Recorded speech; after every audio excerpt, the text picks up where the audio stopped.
Rajahmundry TDP కార్యకర్తల భేటీలో మంత్రి లోకేష్ కీలక వ్యాఖ్యలు చేశారు. టీడీపీని భూస్థాపితం చేస్తామని కొందరు అన్నారని, ఎన్టీఆర్ స్థాపించిన టీడీపీ మరో 100 ఏళ్లు ఉంటుందని ధీమా వ్యక్తం చేశారు.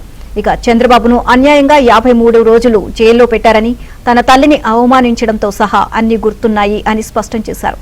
చట్టాన్ని ఉల్లంఘించిన వారిని వదిలిపెట్టబోము అన్న లోకేష్, ఎవరికి ఎప్పుడు ముహూర్తం పెట్టాలో తనకు తెలుసు అన్నారు.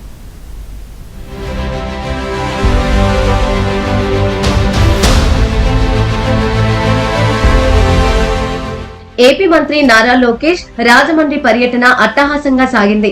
రాజమండ్రి విమానాశ్రయానికి చేరుకున్న లోకేష్ కి టీడీపీ శ్రేణులు బ్రహ్మరథం పట్టాయి. క్వారీ మార్కెట్ సెంటర్ నుంచి చారిత్రక ఆర్ట్స్ కళాశాల వరకు నిర్వహించిన భారీ బైక్ ర్యాలీలో లోకేష్ స్వయంగా పాల్గొని ప్రజలకు అభివాదం చేశారు. కూటమి ప్రభుత్వం అధికారంలోకి వచ్చాక తొలిసారి రాజమండ్రికి వచ్చిన లోకేష్ కు దారి పొడవునా కార్యకర్తలు స్వాగతం పలికారు.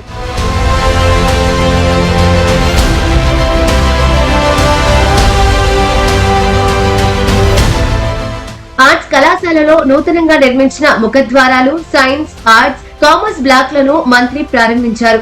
ఇన్నోవేషన్ హబ్బుల మధ్య కుదిరిన ఒప్పందాలు విద్యార్థుల ఉజ్వల భవిష్యత్తుకు బాటలు వేయనున్నాయి. అనంతరం ఆదికవి నన్నయ్య విశ్వవిద్యాలయంలో 34 కోట్ల రూపాయల వ్యయంతో నిర్మించిన ఇంజనీరింగ్ కళాశాల, పరీక్షల విభాగం, కామర్స్ భవనాలను ఆయన ప్రారంభించారు. విద్యార్థులతో లోకేష్ ముఖాముఖి నిర్వహించారు. విద్యార్థులను చెల్లెమ్మ అని సంబోధిస్తూ వారితో ముచ్చటించారు. విద్యార్థులు ఆత్మహత్యలకు పాల్పడకూడదని, జీవితంలో వచ్చే ఛాలెంజ్లను ఎదుర్కొనే శక్తి దేవుడు ప్రతి వాళ్లకు ఇస్తాడని, అమ్మకి చెప్పలేని ఏ పని మనం చేయకూడదన్నారు. ఈ మధ్యన నేను చూస్తున్నా, కొంతమంది పిల్లలు కొంచెం మార్కులు తక్కువ వచ్చినాయని, లేదంటే ఒక ఎగ్జామ్ లో ఫెయిల్ అయ్యారని ఆత్మహత్య చేసుకునే పరిస్థితికి వస్తున్నారు. That is not correct. ఎందుకంటే మన ఇంట్లో తల్లిదండ్రులు చాలా ప్రేమతో మనం పెంచుతున్నారు. వాళ్ళు చాలా త్యాగాలు చేసి, మన కోసం అనేక త్యాగాలు చేసి మనని ఈ స్థాయికి తీసుకొస్తున్నారు. అది మనందరం గుర్తుపెట్టుకోవాలి. జీవితంలో అనేక ఛాలెంజెస్ వస్తాయి. ఆ ఛాలెంజెస్ ఎదుర్కొనే శక్తి కూడా దేవుడు మనకిస్తాడు.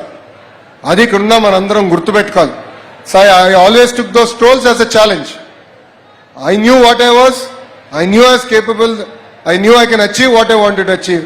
సో నేను ఎప్పుడు భయపడలా.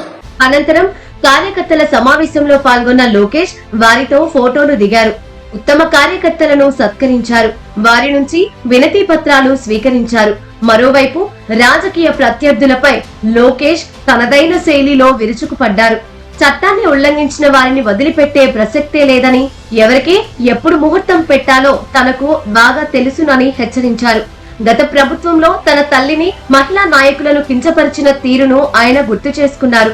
నిన్న మొన్న మాట్లాడుతున్నాడు, అరెస్ట్ చేస్తాడంట. అరే 53 రోజుల్లో నువ్వు మా నాయకుడిని అరెస్ట్ చేసి ఇదే రాజమండ్రి జైల్లో బంధించి ఏం పీకావయ్యా? ఏం పీకావు? నువ్వు అరెస్ట్ చేస్తే మేము భయపడాలా? అరే ఇట్లా నీ ముందర చాలా మంది పెద్ద పెద్ద మాటలు మాట్లాడారు. వాళ్ళందరి పరిస్థితి ఏమైందని ఒక్కసారి ఆ సైకోని ఆలోచించమని నేను అంటున్నా. అంతేగాని ఈ మధ్యన చూస్తున్నా రప్పరప్ప అంటే ఏంటి రప్పరప్ప? 2 రప్పరప్ప మేము బిగుతాం. ఎర్ర బుక్లో 3 పేజీలనే, ఇంకొన్నాయి చాలా పేజీలు. ఎవరికి ఎప్పుడు ముహూర్తం పెట్టాలో నాకు తెలుసురా భయ్. ఎందుకో ఆవేశం, ఎగిరెగిరి వస్తున్నారు. ఏం కంగారు లేదు. చట్టాన్ని గాని మీరు ఉల్లంఘిస్తే నేను ఎవరిని వదిలిపెట్టాను. రాజమండ్రి పర్యటనలో నారా లోకేష్ ఇటు విద్యార్థులకు భరోసా ఇస్తూనే అటు కార్యకర్తల్లో కొత్త జోష్ నింపారు. ముఖ్యంగా నిరుద్యోగుల కోసం జనవరిలో రాబోతున్న జాబ్ క్యాలెండర్ ప్రకటన ఇప్పుడు రాష్ట్ర వ్యాప్తంగా చర్చనీయాంశమైంది.